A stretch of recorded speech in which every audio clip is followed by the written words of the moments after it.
Hello dear students, good evening to all of you. As you know, I have begun a new batch of English grammar, or you can say English language. And earlier I have stated the reason why I decided to begin the new batch, taking the momentous nature of the different teachers whom I have appointed in my institute. जैसा आपको पहले भी बताया था, वास्तव में grammar का batch begin करने का कोई ज़रूरत नहीं थी। दो चीज़ें थी, एक तो जिनको ले आओ, आज ले आओ, कल चले जाते हैं। दूसरा, from the opening till 2009 alone I was a teacher in the Oxford of English. Literature and language both were taught by me. Literature और लैंग्वेज दोनों मैं ही पढ़ाया करता था। उस समय पे कोई ग्रामर का टीचर नहीं था। And different teacher had studied in my institute who are now the reputed teacher of the city. 2-4-6 ऐसे नाम हैं जो आज शहर के व्याकरण के क्षेत्र में मूर्धन्य विद्वान हैं, जिनका नाम नहीं लेना चाहते। तो वह भी कहीं न कहीं से they are a product of the Oxford of English. They are a product of the Oxford of English. वह यही के प्रोडक्ट हैं। तो मैंने सोचा आज जिनको रखेंगे कल छोड़ देंगे, कल जिनको रखेंगे परसों छोड़ देंगे। आप जानते हैं कि the new advertisement by chain board is very soon coming as it is given in the different newspapers perhaps today और यस्टरडे। आपने पढ़ा होगा शायद आज या इसके पहले कल कि वैकेंसीज़ का एडवर्टीजमेंट आने वाला है। फिर आज किसी टीचर को हम रखते हैं, कल के वह छोड़ करके चल देंगे, कल जिनको रखेंगे वह परसों छोड़ करके चल देंगे। इसलिए हमने टीचर्स को रखा। दूसरा देखें, कहीं न कहीं से कि due to the momentous nature, unstable nature of these teachers, the students of my institute suffer taking the real preparation of English language. जैसा कि आपने वीडियो नंबर 2 में देखा होगा, मैंने आपको समझाया है कि किस टॉपिक से कितने नंबर का प्रश्न आता, उसको हमको उसी प्रायोरिटी में तैयार करना चाहिए, according to the nature of question, according to the number of question. दोनों ही होता है। कुछ चीज़ें ऐसी होती हैं हम कितना भी पढ़ लें उनमें हमें परफेक्शन नहीं आ सकता है, जिसको वर्ड पावर कहते हैं। आप 20,000 शब्द याद कर लो, 21वां आ जाएगा। 1,00,000 वर्ड याद कर लो, हो सकता है 1,00,001 नंबर का जाएगा। उसमें अप्रॉक्सीमेट हम 70 to 80% राइट रिस्पॉन्स करने का प्रयास करते हैं। दूसरा देखें, कुछ चीज़ें यूँ ही पढ़ते हैं only to consume the leisure hour, to consume the hours of the students only to get the money. कुछ व्याकरण के टीचर उन चैप्टर्स को पढ़ाते हैं जिनमें केवल बच्चों का वक्त बर्बाद होता है, और जो है उससे प्रश्न 1-2 आते हैं। जैसे आप जानते हैं the correct forms of verb जो होता है, यह जो यूनिट है यह लगभग ग्रामर को कवर करते हैं। जो भी लड़का TGT PGT का एग्ज़ाम दे रहा है, surely he is well qualified, वह हर हालत में अच्छे से पढ़ा लिखा होगा। Surely he would have completed his graduation और PG इन इंग्लिश, या तो BA होगा या तो MA होगा। जो भी BA में होगा, surely he is fully known about the rules and regulation of translation, वह ट्रांसलेशन को जानता हो। जब बैंक SSC रेलवे का टीचर ट्रांसलेशन को 2 महीने पढ़ाता है, 3 महीने तो समझ में आता है। क्यों? क्योंकि what is the highest qualification of a student. हो सकता है वो इंटर पास हो सकता है BA पास हो सकता है BCom किया हो। वह इंग्लिश से TGT PGT नहीं देने जा रहा है, क्योंकि यदि इंग्लिश से TGT PGT देने जाता then English as a main branch of learning in academic education. तो एकेडमिक एजुकेशन में इंग्लिश उसका मेन ब्रांच ऑफ लर्निंग होता है। तो as I think for the students of TGT PGT to teach translation is only to consume the leisure hour, is only to consume the hours. यह वक्त को बर्बाद करना होता है। अब देखें, जो महत्वपूर्ण चैप्टर्स हैं जिन पे हमारा कमांड होना चाहिए, हमें वहाँ से शुरू करना चाहिए। इसीलिए बहुत छोटे से टॉपिक को आज लिया गया है।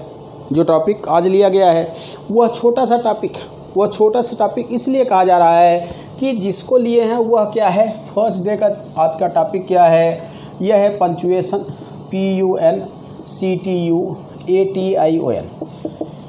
आज का जो टॉपिक लिया गया है वह क्या है, punctuation.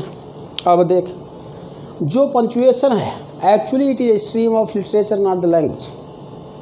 Then you can think why it is costed from literature and kept in the articles of language, articles of grammar.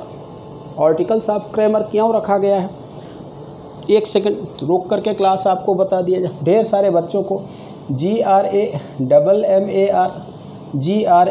GRAMMAER दोनों में अंतर होता है, ध्यान रखिएगा। यह क्या है प्रॉपर एडजेक्टिव का वर्क करता है, तो प्रॉपर नाउन की तरह वर्क करता है, और यह कॉमन नाउन है। जो मैं पढ़ा रहा हूँ वह क्या है, यह है, यह नहीं है, ध्यान दीजिएगा। The right spelling of grammar is GRAMMAR। अब तो समझ में आ गया होगा, इसको पढ़ाया जा रहा है। कुछ लोग यह भी लिख देते हैं, जब आप मैसेज कन्वे करते हैं तो उस मैसेज में देखते हैं तो कई बार लोग GRAMMAR लिखे, तो कुछ लोगों ने GRAMMER ही लिख दिया है। तो ER न लिखा करें। जब पर्टेनिंग टू व्याकरण, अगर हिंदी में कहें व्याकरण से जुड़ा मैटर हो, तो उसके लिए जो स्पेलिंग होगी वह क्या होगी, GRAMMAR होगी। तो जो टॉपिक चुना गया वह कुछ क्या चुना गया है, पंचुएशन चुना गया है। पंचुएशन 2 रीजन से चुना गया है। यह बहुत छोटा सा topic. Perhaps you begin the study of punctuation since the high school और इंटरमीडिएट। जब आप हाई स्कूल इंटरमीडिएट में होते हैं तब से इसकी स्टडी को शुरू करते हैं, तब से पढ़ते हैं, और जब तक सेलेक्ट हो जाते हैं तब तक भी पंचुएशन के प्रश्न गलत करके आते हैं। मैंने बच्चों को देखा है। क्यों गलत करते हैं, because they have no clear cut concept about the punctuation. एक तो क्लियर कट कॉन्सेप्ट नहीं होता। कॉन्सेप्ट छोटी छोटी चीज़ें होती हैं, जो कॉन्सेप्ट है वो छोटी छोटी चीज़ें होती हैं जिनके बारे में बहुत विशेषज्ञता की ज़रूरत नहीं है, ओनली ए प्रॉपर अंडरस्टैंडिंग। हमारी प्रॉपर अंडरस्टैंडिंग की ज़रूरत होती है। तो पहले हम इसको देखते हैं। यहाँ लिखा है पंचुएशन। यह जो पंचुएशन है वह PUNCT पंचुक्टम, यह क्या है, यह लैटिन वर्ड है। अब पंचुक्टम का जो मीन्स होता है, जो मतलब होता है, वह क्या होता है, वह पाज होता है, SEPARAT। वह क्या होता है, सेपरेट, सेपरेशन होता है। तो इसको हम क्या कह सकते हैं, इसको हम विराम कह सकते हैं, या इसको हम अलग करना, SEPARAT, सेपरेट कह सकते हैं, अलग करना होता है। अब देखें, यह अलग करता है, माने एक चीज़ इतनी है तो बीच में अगर ऐसा है तो ऐसा हो जाएगा, ऐसा होगा तो ऐसा हो जाएगा, यहाँ ऐसा हो जाएगा। तो यह जो पाज की प्रोसेस है, जो विश्राम की प्रोसेस है, इसी को क्या कहा जाता है, इसी को पंचुएशन कहा जाता है। अब देखें, यह क्या है, साइन और सिंबल ऑफ पंचुएशन। यह कॉमा है तो सेमी कोलन है, तो यह क्या है, फुल स्टॉप।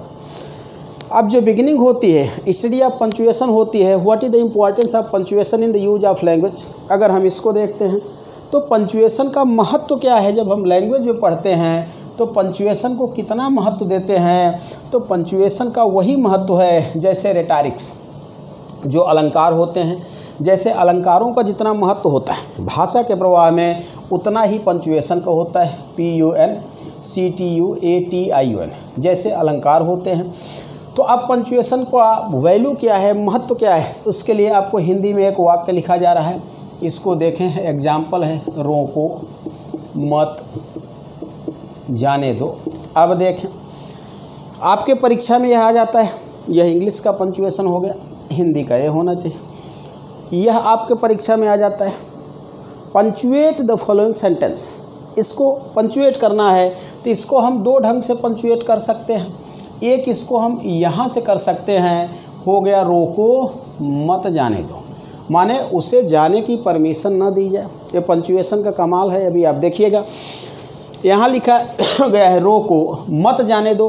तो यह जो रोको है, अगर यहाँ हमने पंचुएशन कर दिया तो एक क्लाज हमारा यह बना, और यह क्या हो गया, भाव दे रहा है उससे जाने की परमिशन नहीं, stop him not to go, रोको उसे। दूसरा देखें, अब इसको दूसरे रूप में हम देख कहते हैं, फिर वही लिखा गया रोको मत जाने दो। यह दूसरा एग्जाम्पल है, वो सॉरी, रोको मत जाने दो। अब आपने इस बार पंचुएशन का प्रयोग यहाँ कर दिया, कामा यहाँ लगा दिया। तो जब इस बार यहाँ कामा लगा दिया तो अब इसका जो भाव हो गया रोको मत, इसका भाव क्या हो गया, डोंट स्टॉप। रोको मत, लेट हिम गो, उसे जाने दो। अब देखिए, यहाँ पे क्या था, stop, don't permit to go, उसे रोको, उसे जाने मत दो। यह पंचुएशन का कमाल है, यह पंचुएशन का कमाल है। अब आपने देखा कि what is the importance of punctuation in a poetic line. यह तो एक एग्जाम्पल था, लेकिन दिक्कत है यह यहाँ लगेगा तो सही होगा कि यह यहाँ लगेगा तो सही होगा। अब जो हमें स्टडी करना है वह किसकी स्टडी करना है कि where to use the punctuation. Punctuation को हम यूज करें तो हम कहाँ यूज करें, भाई यह भी तो पता होना चाहिए कि which is the clear point two use the punctuation, तो उसका भी क्लियर पॉइंट होता है। पहले हम देख लेते हैं कि जो पंचुएशन है यह कितने हैं। यह जो पंचुएशन है, यह जो पाज को शो करते हैं, जो हाफ पाज को शो करते हैं वह कितने हैं, और इनको जो है अगर देखें तो हम यूज करें तो किस ढंग से यूज करें। तो जो पंचुएशन में नंबर 1 होता है उसे क्या कहते हैं, फुल स्टॉप कहते हैं। अब देखें जो फुल स्टॉप होता है यह क्या होता है, ग्रेटेस्ट पाज होता है, इसको कंप्लीट पाज कहा जाता है। कहीं न कहीं से लोग कंफ्यूज होते हैं, कई बार एग्जाम में आ जाता है। कोई वाक्य दिया गया है, कोई वाक्य दिया गया है कि where do you want to live, question mark लग गया। अब यहाँ पे अगर हमें फुल स्टॉप लगाना है तो आप बताएं फुल स्टॉप क्वेश्चन मार्क के बाद लगेगा कि उसके पहले लगेगा। कोई चीज़ इन्वर्टेड कामा के अंदर है तो फुल स्टॉप उसके पहले लगेगा कि उसके बाद में लगेगा। कहीं साइन ऑफ एक्सक्लेमेशन लास्ट में है, brave well done my son, हमने साइन ऑफ एक्सक्लेमेशन लास्ट में लगा दिया, तो फुल स्टॉप कहाँ पे रहेगा, बिफोर और after the sign of exclamation, यह हमको पता होना चाहिए। क्योंकि जो फुल स्टॉप होता है इसे कंप्लीट पाज कहा जाता है।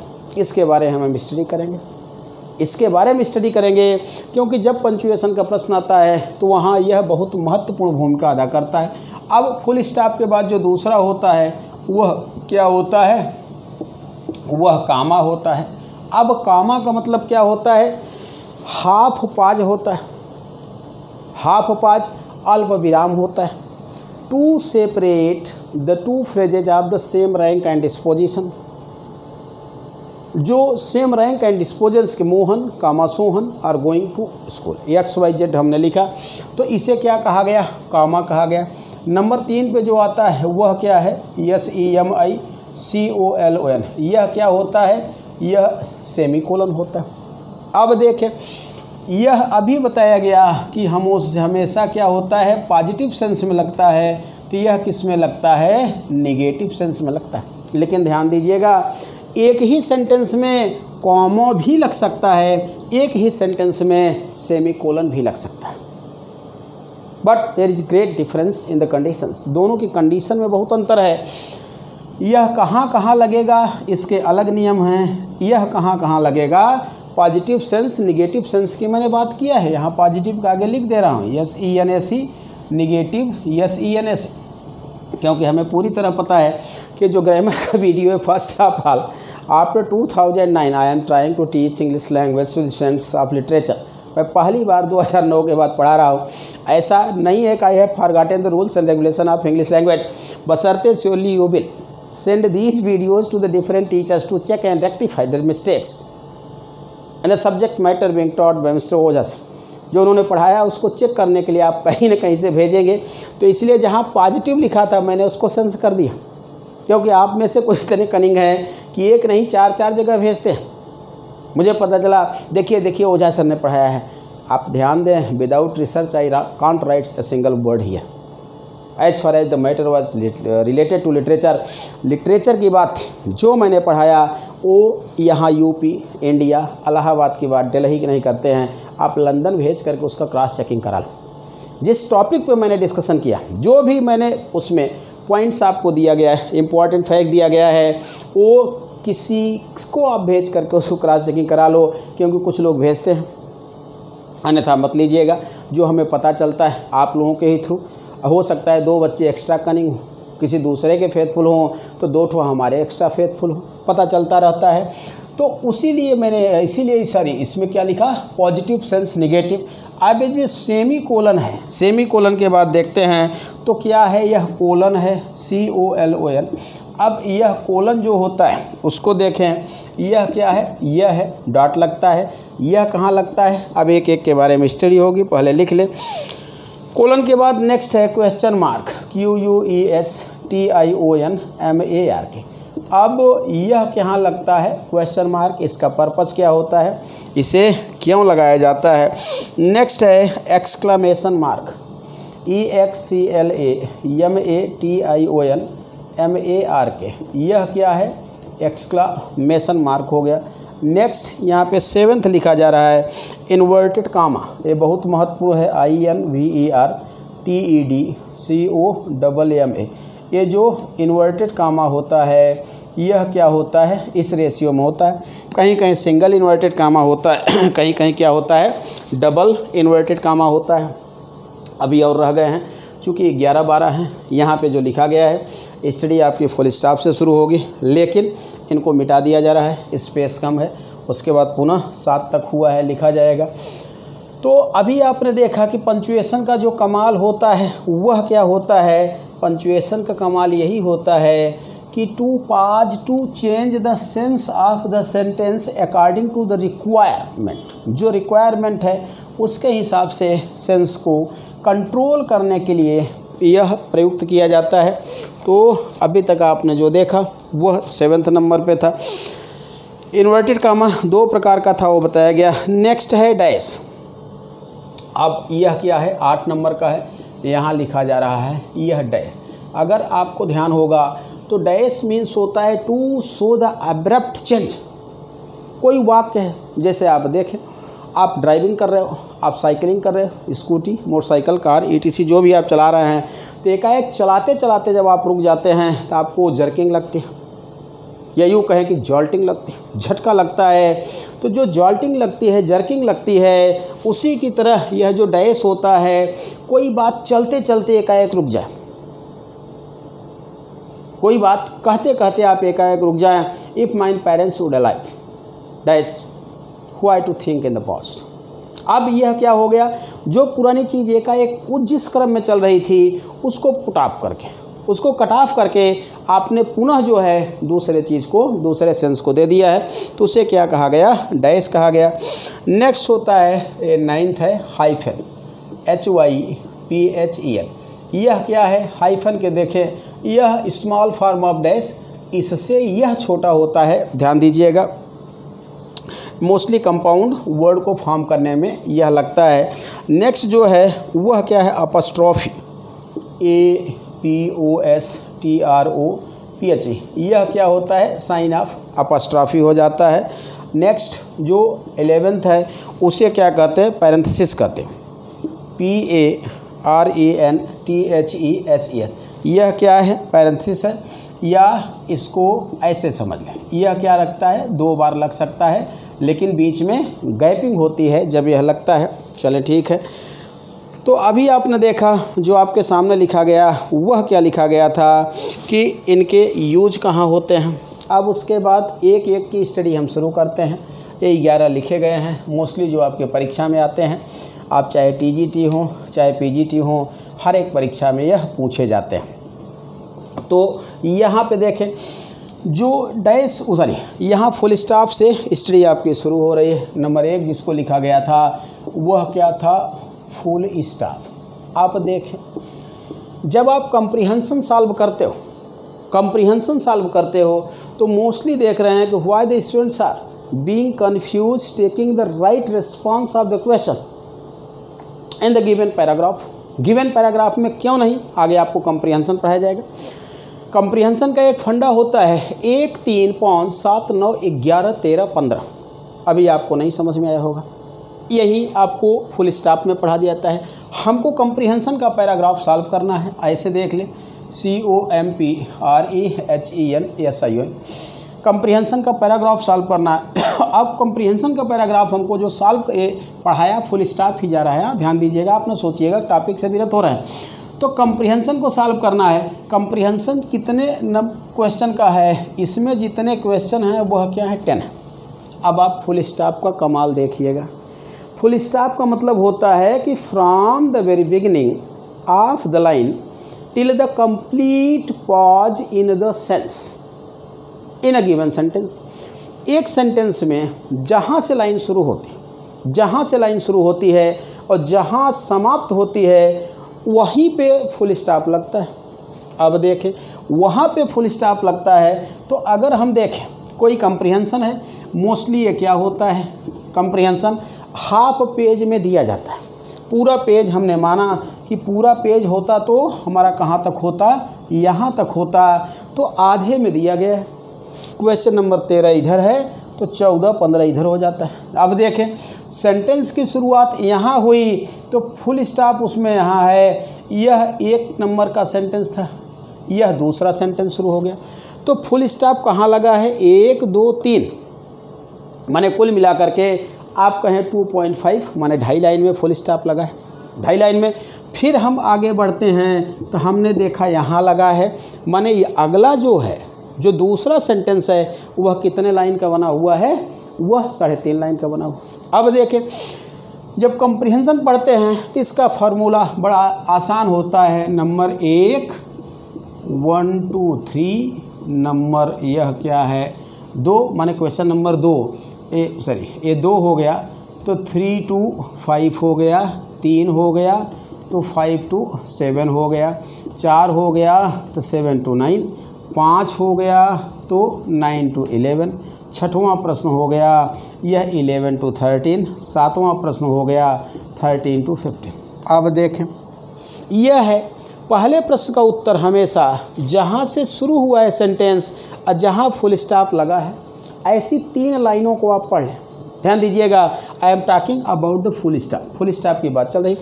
जहाँ फुल स्टॉप लगा है 3 लाइनों को आप पढ़ लें। जो पहला प्रश्न है 101% उसका उत्तर यहीं छिपा होगा। अगर नहीं यहाँ पे है फिर लास्ट में फुल स्टॉप से शुरू करें, 13वीं से 15वीं लाइन, 13 14 15 3 लाइन की स्टडी कर लें, आप देखें प्रश्न का उत्तर मिल जाएगा। फुल स्टॉप की यह क्वालिटी होती है। तो जो फुल स्टॉप होता है कि to indicate the complete pause in a sentence. अब वह सेंटेंस पैराग्राफ का है, वह कितना छोटा है, वह कितना बड़ा है, दैट डजेंट मैटर, उससे कोई मतलब नहीं है। एक एक को हम स्टॉप करते जाएंगे तो हमारा भाव बढ़ता जाएगा।